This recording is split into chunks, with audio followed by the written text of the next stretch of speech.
Bismillahirrahmanirrahim. Assalamualaikum warahmatullahi wabarakatuh. Alhamdulillahirabbil alamin. Alhamdulillahilladzi hadana li hadza wa ma kunna linahtadiya laula an hadanallah. Asyhadu an la ilaha illallah wa asyhadu anna Muhammadar Rasulullah. Allahumma shalli ala sayyidina Muhammad wa ala ali sayyidina Muhammad. Alhamdulillah. Nanda di kelas 5, bagaimana kabarnya? Semoga hari ini kita senantiasa mendapatkan rahmat dari Allah Subhanahu wa taala. Baik, ini pendidikan agama Islam, pelajaran ke-8 ya. Mari hidup sederhana ya, dan ikhlas. Ini kompetensinya 3.8 dan juga 3.9. Sebelum belajar, marilah kita terlebih dahulu berdoa ya. Berdoa mulai. Rabbi zidni ilma warzuqni fahma waj'alni minas sholihin. Rabbi israh li sadri wa yassir li amri wahlul 'uqdatam min lisani yafqahu qawli ya rabbal alamin. Baik, kita belajar ya teman-teman ya. Oke, ya, apa itu hidup sederhana, Ustadz? Nah, ini ada tanda tanya ya. Mari kita cari tahu yuk, hidup sederhana itu bagaimana. Ya, menurut Al-Qur'an, hidup sederhana itu adalah di antara berlebihan dan kikir ya. Di antara berlebihan dan kikir. Maksudnya gimana? Berlebihan artinya itu tidak wajar atau aneh-aneh ya. Sedangkan kikir artinya itu terlampau hemat atau disebut juga pelit. Nah, kalau sederhana itu di antara keduanya ya teman-teman ya. Tengah-tengah ya. Firman Allah dalam Quran surat Al-Furqan ayat 67, A'udzu billahi minasyaitonir rajim. Bismillahirrahmanirrahim.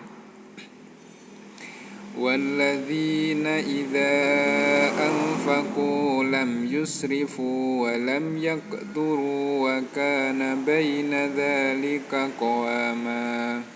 Artinya, dan orang-orang yang apabila membelanjakan harta, mereka tidak berlebihan dan tidak pula kikir, dan adalah pembelajaran itu di tengah-tengah antara yang demikian. Nah, jadi yang tengah antara boros ya, antara berlebih dan juga antara pelit atau kikir ya. Walladzina, dan orang-orang yang idza apabila anfaqu mereka membelanjakan harta, lam yusrifu tidaklah mereka berlebih atau boros ya. Walam yaqturu, dan juga tidak kikir. Wa kana baina dzalika qawama, tapi di antara tengah-tengah di antara keduanya. Oke, terima kasih. Lanjut. Nah, Rasulullah Muhammad sallallahu alaihi wasallam adalah seorang rasul ya, teman-teman ya.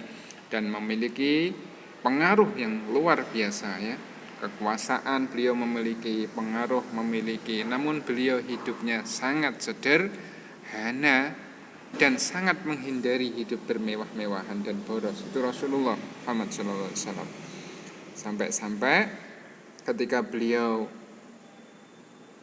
bangun dari tidur ya, ada bekas tikar di pipinya. Jadi beralasan tikar ya teman-teman ya. Nah, itu Rasulullah itu. Kalau tidur hanya beralaskan tikar.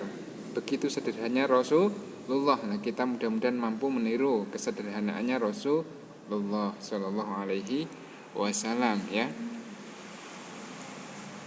Ya, jadi Nabi Muhammad sallallahu alaihi wasallam adalah teladan kita ya. Ketaatan dan kesederhanaan Nabi Muhammad hendaknya kita contoh. Jadi orang yang sederhana itu bukan berarti orang yang miskin atau tidak punya, tidak ya, tetapi gaya hidupnya sederhana. Nah, ini ada gambar ya. Ini rumahnya baginda Nabi Muhammad sallallahu alaihi wasallam. Oke, kemudian manfaatnya apa hidup sederhana itu? Hanya ya teman-teman ya, manfaatnya satu, orang yang hidup sederhana berarti mengamalkan ajaran agama Islam, tentunya mendapatkan pahala ya. Kedua, mampu melawan godaan setan yang mendorong hidup boros. Jadi terkadang kalau kita punya sesuatu, kita punya uang, kita punya harta yang banyak, itu dihembus-hembuskan oleh setan ya, didorong hawa nafsu kita. Wah, ini loh bagus, ini loh barang ini wah. Akhirnya kita malah tidak mengikuti hawa nafsu tersebut ya. Gara-gara apa? Gara-gara itu tadi, godaan setan, godaan hawa nafsu juga. Nah, kalau kita mampu hidup sederhana, maka terhindar dari hidup boros. Biasanya orangnya adalah rendah hati ya, disenangi banyak orang ya, terhindar dari kesombongan ya.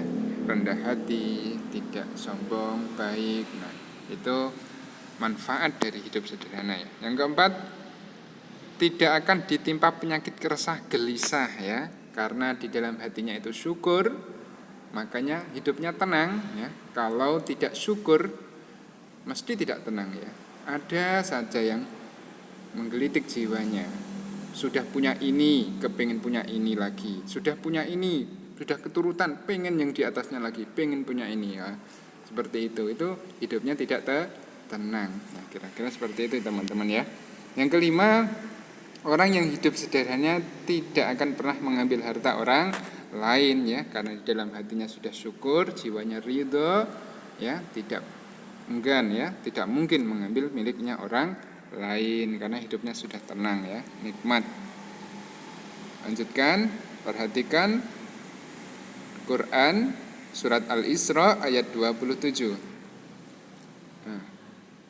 A'udzu billahi minasyaitonir rajim. Bismillahirrahmanirrahim.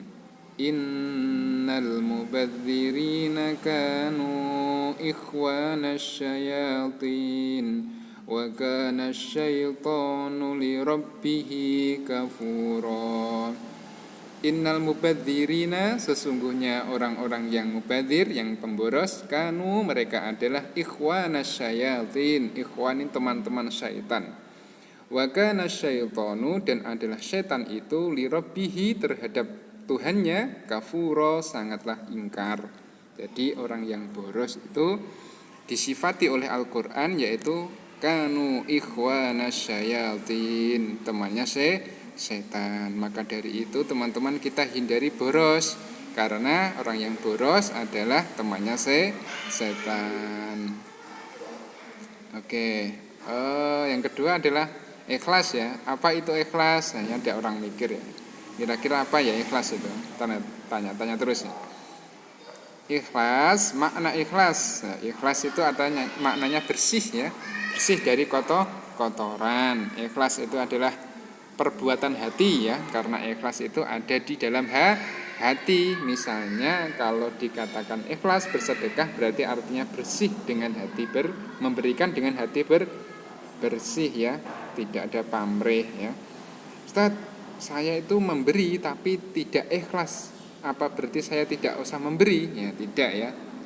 Berbuat secara zahir tetap kita lakukan. Kalau hatinya belum ikhlas, minta pada Allah akan diberi hati yang ikhlas. Itu solusinya ya. Oke, kita lanjut.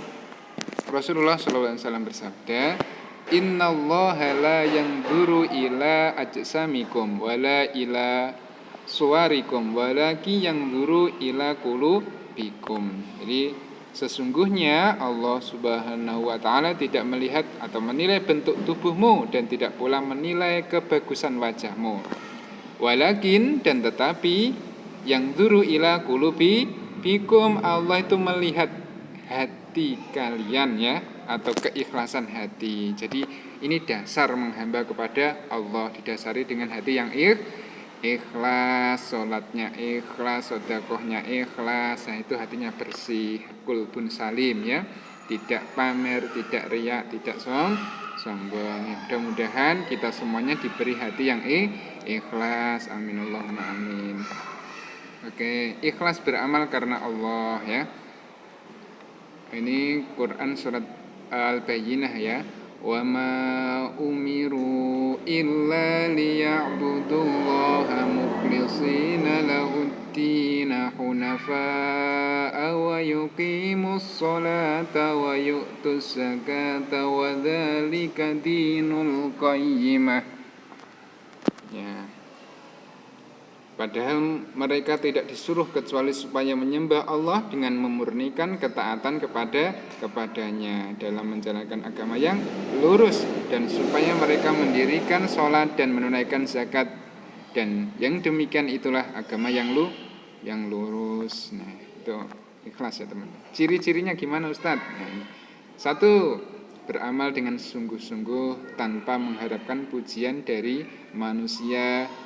Ya, pujian bukan harapan kita meskipun ada orang yang memuji. Kalau ada orang yang memuji gimana Ustadz? Langsung kita bilang hadza min fadli Rabbi atau hadza min fadlillah gitu ya. Kedua, tidak memamerkan dan menceritakan amalnya kepada orang lain ya, sehingga terhindar dari riya ya. Ingat ya, riya. Kalau sholatnya riya masih terancam celaka. Kemarin kita ngaji bab itu ya. 3, tidak pernah mengeluh dalam melaksanakan tugas. Jadi kalau Ananda ada PR, ada tugas ya dikerjakan tanpa mengeluh ya. Semangat saja. Nah, itu ya teman-teman ya materi pada hari ini, mudah-mudahan bermanfaat. Ustaz akhiru kalam. Assalamualaikum warahmatullahi wabarakatuh. Alhamdulillah.